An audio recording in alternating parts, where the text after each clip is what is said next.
నమస్తే, welcome to Y news. నేను కళ్యాణి. ఇది క్షాత్ర పరీక్ష కానీ క్షత్రియ పరీక్ష కాదే, కాదు కాకూడదు. ఇది కుల పరీక్ష ఎందువ నీ తండ్రి భరద్వాజుని చరణమెట్టిది. అతి ఉత్సాహకరమైన నీ సంభవం ఎట్టిది. మట్టి కుండలో పుట్టిదివు కదా నిధి యొక్కలను. ఎంత ఏలా ఆస్మత్పితామహుడు గురుకుల వృద్ధుడు అయిన ఈ సంతలుడు సముద్రవానికి వంగా గర్భమును జరించలేదా? ఏ కులము మాతో చెప్పుతారేమయ్యా?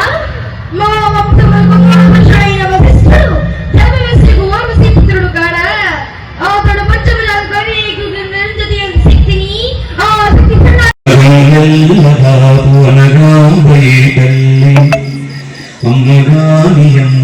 అద్భుతాంబ కాకతీయ రాజ కల్పవల్లి అయిన కరుణ చూపు తల్లి కాకతాంబ అఘముల బాపు అనగాంబయే తల్లి అమ్మగాని అమ్మ అద్భుతాంబ. అద్భుతం ఉంది కదా.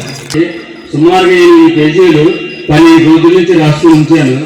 కానీ నాకు ఒక సమయం కూడా గురుగారు ఎవరు అవకాశం లేదు.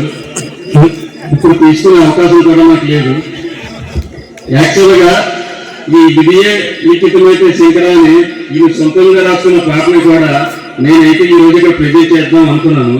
కానీ అవకాశం ఆయన చేత నేను చేద్దాం అనుకున్నాను. ఇది నేను చేయలేదు. ఇప్పుడు శంకరా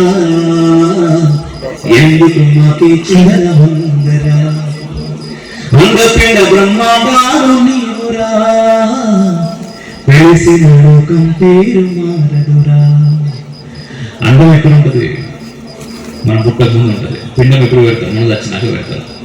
ఆ అండము పిండం రెండు నువ్వే కదనయ్యా. ఆ విషయం మేము అర్థం చేసుకోలేకపోతాం. ఆస్తి ఏ శాస్తి నిలవదగా నీతో తోడుగా నీ దారి ఏదో అంటే కనబడే కాలిన బూడిగా. ఆస్తి ఏ పాస్తి నిలవదుగా నీతో తోడుగా నీ దారి ఏదో అంటే కనబడే కాలిన బూడిగా. అందరం అక్కడికి వెళ్ళిపోయాడు. కాలిన కట్టెనడు ఆగిన శోకాన్నడు పగిలిన కుండనడు కదలని అడుగు నడు విధియే లిఖితమైతే శంకరా ఎందుకు మాకి చిల్లర అంటూ ఉంటాం కదా. అంతా రాసింది పైవాడు. లాలిజో అంటూ పాడే భాగ్యం మాకందించావే. లాలిజో లాలిజో లాలిజో లాలిజో లాలిజో లాలిజో లాలిజో లాలిజో. ఈరోజు నేను తల్లి వేదాంతాధారము నీవే వేడుకొన నీకై చేరిన హృదయాంతరంగం నీవే. వేదాల సారం నువ్వే, వేదాంతం నువ్వే. కానీ ఏదో కోరుకోవాలని చెప్పేసి నీ దగ్గరకు వస్తాం, కోరుకుంటాం. మళ్ళా కోరిక లోపల ముట్టించేది కూడా నువ్వే తల్లి. లాలిజో లాలిజో లాలిజో లాలిజో లాలిజో లాలిజో లాలిజో లాలిజో.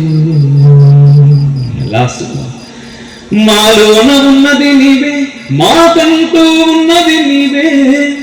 లాలిజో అంటూ మమ్ము లాలించే తల్లివి నీవే. లాలిజో లాలిజో లాలిజో లాలిజో లాలిజో. మన సనాతన ధర్మం మారలేదు. మారేందుకు శంభాన్ని మారాలి ఏం చేశారు ఈ మధ్య కాలంలో? ఎందుకంటే సినిమా ద్వారా మనకు చాలా ఎక్కువ ఇన్ఫ్లుయెన్స్ ఉంటుంది కదా. ఎప్పుడైతే ఒక యుద్ధం జరిగింది, ఆ యుద్ధంలో ఎవరు గెలుస్తాడో వాడు రాసిందే చరిత్ర. యుద్ధం గెలవాలంటే క్షాత్రం కావాలి. ఆ క్షాత్రాన్ని మనం దూరం చేసిండు. వచ్చిన ప్రతి ఓడు మన మీద గెలిచిండు. వాడికి నచ్చిన చరిత్ర రాసిండు. ఈరోజు ఏం చేస్తున్నాం? ఇప్పటికీ మన టీవీలలో చూస్తుంటే ఒక టిప్పు సుల్తాన్, అరే టిప్పు సుల్తాన్ అనగా మనకు వాడు ఒక రాజు లెక్క కనబడుతుంది. ఒక అద్భుతమైనటువంటి రాజు, ఒక మహమ్మద్ జిన్నా. ఆ తలకాయలను రైళ్లలో నింపి మనకు పంపించారు. కట్టు బట్టలతోటి, ప్రాణాలే లేకుండా కట్టుబట్టలు లేకపోవాలి పంపించేసి. వాడు అప్పటిదాకా మస్తు సంపాదించింది, ఇదంతా నాదనుకున్నాడు. ఏం లాభం? ఇంకా కూడా కొట్టలేదు అందరు. అయ్యా తల్లికి బాగుంది. ఇంతమందిని లోపలికి వచ్చి తల్లి నీవే దయ్యా అనుకుంటా కూర్చొని తగ్గిపోయింది. మళ్ళీ అంటారు, నన్ను సోదరా అని పిలుస్తుంటారు చాలా ఆప్యాయంగా శ్రీరామ్ గారు. మరి ఇంతకుముందు ఒక మాట మాట్లాడారు, అయ్యా మీకు ఎప్పటి నుంచి ఉంది నేను అని కాకుండా మనము మన గురించి బ్రతకాలి, మన గురించి చేయాలనే ఆలోచన వచ్చింది అంటే ముందు నుంచి ఉంది. కానీ తెలిసిపెట్టుకుంటారు. నహన్యతే హన్యమానే శరీరే, సంపదనేది శరీరమే కానీ ఆత్మ కాదు అని పరమాత్మ చెప్పినట్టు సనాతన ధర్మం కూడా దాన్ని ఎక్కడూ నశింపచేయడు. ఒక సమయంలో దాని పట్ల ఆసక్తి తగ్గుతుంది, ఇంకో సమయంలో ఆసక్తి పెరుగుతుంది తప్ప సమూలంగా ఎవరు దాన్ని నాశనం చేయడు. నాశనం చేసేటైతే 395వ జయంతి ఛత్రపతి శివాజీ ఈ మధ్యన ఎందుకు చేసుకున్నాం మిత్రులారా? ఛత్రపతి శివాజీ అనగానే ఏదో ముస్లింస్కి వ్యతిరేకతని వెరీ రాంగ్ అని మాట్లాడి వెంటనే వెళ్ళిపోయాడు ఆయన. దాన్ని నిలబెట్టడానికి, దాన్ని కాపాడడానికి చేతులు పెట్టి ప్రాణాలు కూడా ఎందుకలా చేశారు అంటే ఈ ఐడియాలజీ ఏర్పడడానికి కారణం ఆయన తల్లి జిజియాబాయి. ఎంతమంది జిజియాబాయి ఉన్నారు చెప్పండి కదా? జిజియా మన పిల్లలతో మనం మాట్లాడుతున్నామా? అలాంటి వాళ్ళ ఆవేదన అంతా ఇదే మిత్రులారా, తల్లిదండ్రులు మహాత్ములారా, parents, dear parents, try to spend your valuable time with your most valuable kids. వాళ్ళకి అది ఇచ్చేసామంటే కాదు. ఈ పని చేస్తే నాన్న హర్ట్ అవుతాడు, ఈ పని చేస్తే అమ్మ ఆనందిస్తుంది, ఈ పని చేస్తే నాన్న ఆశీర్వదించి అప్పులు చేసుకుని ముందు పెట్టుకుని నువ్వురా నా కొడుకువి అంటారు. కొన్ని కోట్ల మంది గూగుల్లోకి వెళ్ళి వాట్ ఈజ్ సనాతన ధర్మం అని వెతకడం మొదలెట్టారు. అంటే that is the power of Pavan Kalyan.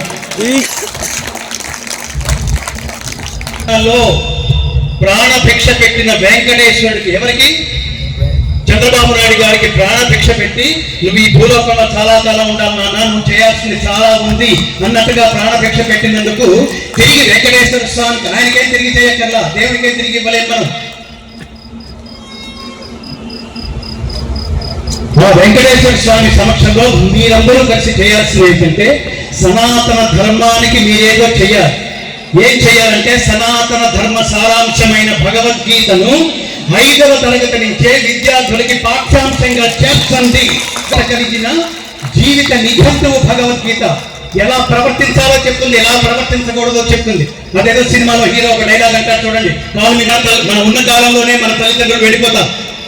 వాళ్ళు వెళ్ళిపోయేలోగా వాళ్ళు ఒక్కసారైనా మన దగ్గరికి తీసుకుని కావలించుకుని అశ్రు నయనాలతో నాన్న నిన్ను మా బిడ్డగా పొందటం మా పూర్వజన్మ సుకృతం రా, ఎంత గొప్ప ఆనందం ఇచ్చావు తండ్రి నీ సేవల ద్వారా, ప్రపంచమంతా మా దగ్గరికి వచ్చి ఎంత గొప్ప కొడుకును కన్నావు తల్లి, ఎంత గొప్ప కూతురుని కన్నావు తల్లి అంటుంటే మా ఆనందం అంతా ఇంత లేదు నాన్న అని తల్లిదండ్రులు అంటుంటే ఇంతకంటే తల్లిదండ్రులకి మనం ఇవ్వవలసిన రిటర్న్ గిఫ్ట్ ఏమన్నా ఉందా ఆలోచించండి బిడ్డలా. ఇది తల్లిదండ్రులకి ఇవ్వాల్సిన, వాళ్ళు ఇంకేం ఇవ్వలేదు.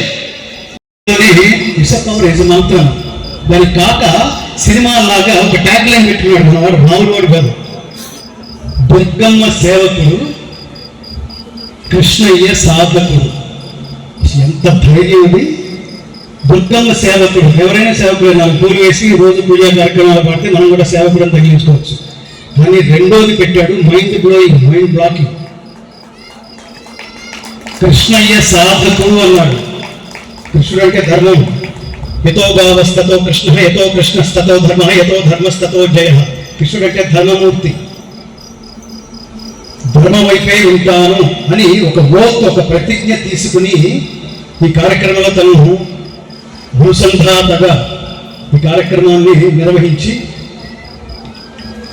నేను అనేక ప్రాజెక్ట్స్ చేస్తున్న ప్రయత్నంలో నేను ఇందాక చెబుతూ జర్నలిస్ట్గా ఉండి సినిమా నేపథ్య గాయకుడిగా ఉండి అవన్నీ వదిలేసి ఇది జీవితం కాదు అని అనుకుని ఏది జీవితం అవుతుందో కొంతకాలం రీసెర్చ్ చేసి సంపూర్ణ భగవద్గీతలోని 700 శ్లోకాలను తాత్పర్య సహితంగా మీరు కళ్ళు మూసుకుని వింటుంటే సాక్షాత్తు శ్రీకృష్ణార్జున సంవాదాన్ని కురుక్షేత్రంలో వాళ్ళ ఎదురుకుండానే కూర్చుని వింటున్న అనుభూతి కలిగించే అత్యద్భుతమైన అత్యాధునికమైన సౌండ్ టెక్నాలజీలో రికార్డ్ చేసి డాక్టర్ ఏపీజే అబ్దుల్ కలాం గారి చేతుల మీదుగా విడుదల చేసి స్వార్థరహిత ఉత్తమ సమాజ నిర్మాణం అహమాత్మా గుడాకేశ సర్వభూతాశయ స్థిత అహమాదిత్య మధ్యం చ భూతానాం అంత ఏవ చ సర్వస్య చ అహం ప్రతిసన్నివిష్ట మత్త స్మృతి విజ్ఞానమపోహనం చ వేదైశ్చ సర్వైరహమేవ వేద్యః వేదాంత సిద్వేద విదేవ చాహం.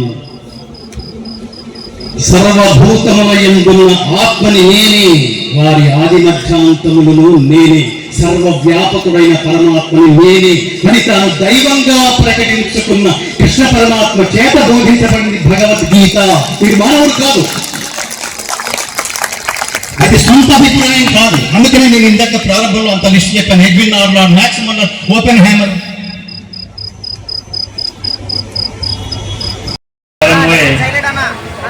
ఉగాది రోజున తల్లి దర్శనం చేసుకొని మళ్ళా నెల పండుగకే మనం అమ్మవారు తలుచుకుంటుండేవారు. కానీ నిత్యం ఉత్తరాంధ్ర ప్రధానికం వచ్చి దర్శనం చేసుకోవడం ఆనవాయితీగా ఉండేది. కానీ పెద్దలు, మాజీ మంత్రివర్యులు, సోదరులు, గౌరవ శాసనసభ్యులు, మాజీ మంత్రివర్యులు రామకృష్ణ గారు అనకాపల్లి ప్రజలకే కాదు, అనకాపల్లి ప్రాంతానికి సనాతన ధర్మం మీద, సనాతన క్షేత్రం మీద ప్రజల్లో ఒక మార్పు రావాలి, భక్తి భావన పెరగాలనే దృక్పథంతో గత నెల రోజులు మన నౌకాతల్లి పండుగ నెల పండుగ 27వ తేదీ వచ్చేంత వరకు రోజు మన అనకాపల్లి భక్తులకు కానీ ప్రజలకు కానీ దైవ చింతన కలగాలి. ఏ సమాజంలో ఎవరైనా సరే తల్లికి భయపడకపోవచ్చు, తల్లికి భయపడకపోవచ్చు, కుటుంబానికి భయపడకపోవచ్చు, సమాజానికి భయపడకపోవచ్చు, కానీ మనందరం భయపడి భక్తితో కొలువు చేసేటువంటి దైవం ఒకటే మనకి దైవ బలం. అంతకంటే బలం ఏ బలం ఏమన్నా అయినా కూడా ఆమె అప్పుడప్పుడు ఏమీ పెద్దగా స్పందించకపోవచ్చు, కానీ గోమాత యొక్క బిడ్డకి ఏదన్నా హాని కలిగించాలని ఏ సింహము కానీ, పులి కానీ, ఏ చిరుత కానీ ప్రయత్నించినా ఆ గోమాత తనకున్నటువంటి కొమ్ములతోని ఆ సింహాన్ని సైతం ఎదిరించి ధ్వంసం చేయగలిగేటటువంటి శక్తి సామర్థ్యాలు ఉన్న ఒక గొప్ప జీవి గోమాత. సనాతన ధర్మీయులు కూడా సాధు జీవుల వంటి వారే, కానీ సనాతన ధర్మానికి ఆటంకం కలిగించాలని చూసిన, ఈ ధర్మానికి విఘాతం కలిగించాలని చూసిన సనాతన ధర్మీయులు కూడా వారి కొమ్ములతో ఎటువంటి సింహాలు వచ్చినా, ఎటువంటి క్రూర మృగాలు వచ్చినా వారిని ఎదిరించి ధ్వంసం చేయగలిగేటటువంటి శక్తి సామర్థ్యం కలిగిన వారే అని మనకి నిరూపించుకున్న గొప్ప ఘట్టం రామ జన్మభూమిని మనం పొందడం. జై శ్రీరామ్, జై శ్రీరామ్. విజయంగా జరిపిస్తున్నటువంటి నెల రోజుల పాటు ప్రతిరోజు జరిపిస్తున్నటువంటి ఈ జాతరకు వెనుక ఉన్నటువంటి కారణభూతులైన స్థానిక శాసనసభ్యులు శ్రీమాన్ కొలతాల రామకృష్ణ గారికి, నన్ను ఎక్కడో హైదరాబాద్ లో ఉన్నటువంటి నన్ను ఇక్కడ రప్పించి నా భావాలను పంచుకునేటటువంటి మహద్భాగ్యాన్ని కలిగించినటువంటి శ్రీమాన్ శ్రీరామ్ గారికి, కాండ్రగుల శ్రీరామ్ గారికి మరియు దొంతం గోపి గారికి ఆ అమ్మ దీవెనలు ఎల్లప్పుడూ ఉండాలని ఆశిస్తూ, ప్రార్థిస్తూ, నా అభినందనలు తెలియజేస్తూ, నా కృతజ్ఞతలు తెలియజేస్తున్నాను.